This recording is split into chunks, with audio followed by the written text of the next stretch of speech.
Assalamualaikum warahmatullahi wabarakatuh. Kembali lagi dengan pembelajaran matematika bersama Bu Siti Aminah Silviani. 11 Agustus 2020. Kita akan belajar tentang materi himpunan.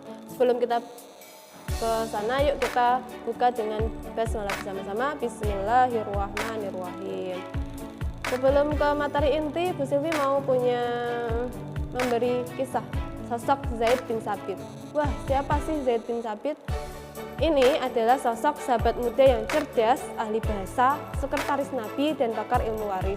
Harapannya anak-anakku bisa mengidolakan sosok Zaid bin Tsabit. Kenapa? Karena dia benar-benar nyata dan memiliki prestasi dan keimanan yang begitu luar biasa. Semoga kita bisa menirunya ya. Nah, di sini Zaid bin Tsabit ternyata seorang pakar ilmu waris.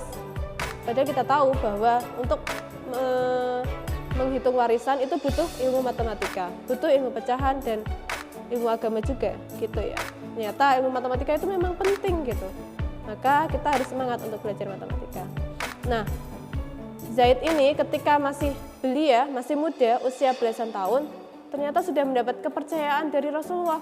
Anak muda, multi talenta, Masya Allah. Karena beliau punya kemampuan bicara, daya ingat, bahasa, hafalan, maka ya begitu menginspirasi ya. Nah, antara lain prestasinya juga adalah menjadi ketua panitia pengumpulan Al-Quran. Ini adalah keren banget karena dia sudah dipercaya oleh sahabat-sahabat senior lainnya untuk mengumpulkan Al-Quran, wahyu Allah yang begitu mulia. Masya Allah. Nah, anak-anakku, semoga kita bisa meladaninya ya.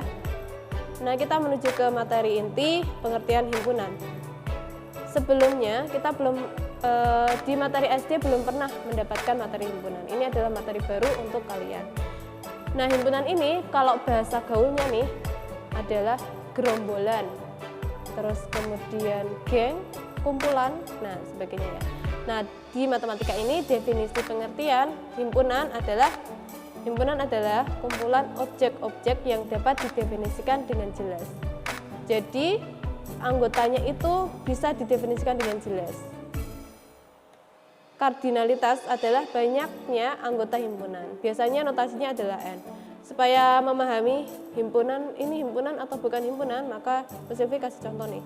Contoh himpunan. Yang pertama, himpunan siswa kelas 7 SMP Al-Islam Kudus.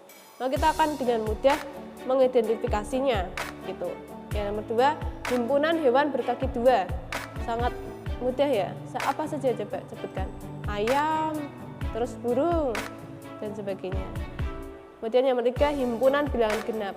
Nah, syaratnya sudah sangat jelas ya, himpunan bilangan genap. Maka kita akan menyebutkan 2, 4, 6, 8, 10, 12, dan sebagainya. Kalau contoh bukan himpunan, bagaimana Bu? Contohnya nih, himpunan siswa baik SMP IT Al-Islam Kudus. Nah, di sini kenapa bukan himpunan? Karena ini sangat subjektif sekali. Siswa baik ini sangat subjektif, relatif begitu. 2, himpunan siswa ganteng SMP IT Al-Islam Kudus. Ada yang merasa ganteng? Ayo, siapa? Ayo. Nah, ganteng ini kan relatif ya, subjektif.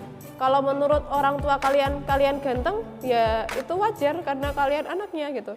Tapi kalau menurut orang lain kan belum tentu gitu. Jadi ini salah satu contoh bukan himpunan gitu. Oke, sangat mudah dipahami ya. Oke, di sini notasi himpunan, Bu Silvi punya A sama dengan kurung awal 1, 2, 3. Ini untuk menuliskan himpunan begini nih. Artinya himpunan A memiliki anggota 1, 2, 3. Dapat ditulis juga 1 ini anggota A. Nah, simbolnya begini, 1 anggota A, 2 anggota A, dan 3 anggota A. Untuk menyatakan jumlah NA sama dengan 3. Artinya N tadi apa? Kardinalitas atau banyaknya anggota A. Nah, himpunan itu ditulis dengan huruf kapital. Ini bisa Z, bisa B, dan sebagainya ya, nggak mesti harus A terus. Nah, ini kurung awalnya pun harus bentuknya seperti ini, bukan kurung siku loh ya. Nah, antara anggota dipisahkan dengan koma, gitu. Nah, himpunan ini juga bisa digambarkan dengan diagram Venn, seperti ini.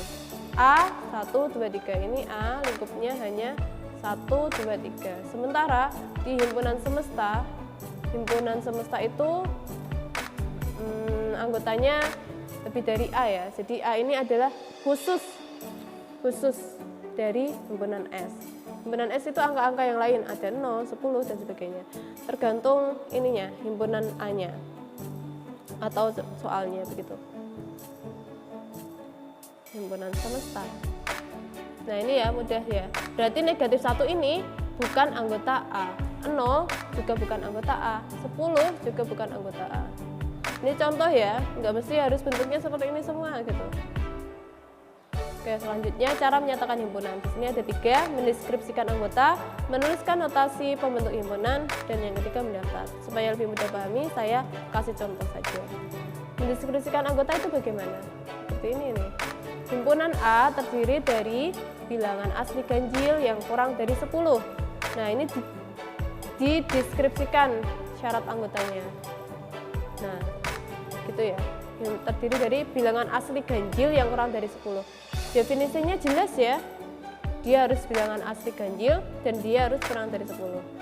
Kemudian bagaimana sih cara yang kedua, menuliskan notasi pembentuk himpunan. Ditulis dengan A sama dengan X, di mana X bilangan ganjil kurang dari 10. Jangan sampai kita melihat ini, aduh ini apa ya Bu, alergi gitu. Jangan ya, ini notasi pembentuknya begini, X di mana ini atau syaratnya X itu bilangan ganjil kurang dari 10 gitu. Nah, mendaftar, caranya gimana? Langsung mendaftar anggota-anggotanya. Bilangan ganjil kurang dari 10 langsung 1, 3, 5, 7, 9 gitu. Jadi antara ini 3 ini sebenarnya satu pengertian. Ini yang atasnya dan atasnya ini satu pengertian. Cuman bentuknya, cara menyatakan himpunannya berbeda. Itu ya, beda ya. Oke, di sini punya contoh lagi, B sama dengan X di mana X anggota bilangan prima kurang dari 25. Jadi apa saja B itu? Kita bisa menuliskan B, anggotanya adalah bilangan prima apa nak? Bilangan prima adalah bilangan yang punya faktor 1 dan bilangan itu sendiri. Berarti apa saja? 2, 3, 5, 7, 11, 13, dan seterusnya. Nah ini ya, betul ya. Nah, kemudian BCB punya lagi contoh himpunan C sama dengan X, di mana X adalah kucing yang dapat terbang. Ini juga salah satu contoh himpunan karena dia definisinya jelas, kucing yang dapat terbang. Ini kan jelas ya, nggak ada subjektivitas. Nah, tapi apakah dia punya anggota? Apa ada kucing yang bisa terbang? Tidak. Maka dia memang contoh himpunan, tapi dia tidak punya anggota. Maka ditulis C sama dengan ini, kurung kurawal, kurung tutup, atau C sama dengan kosong dicoret. Artinya C adalah himpunan kosong. Itu ya, sangat mudah. Kemudian hubungan antara dua himpunan. Di sini punya himpunan A dan himpunan B.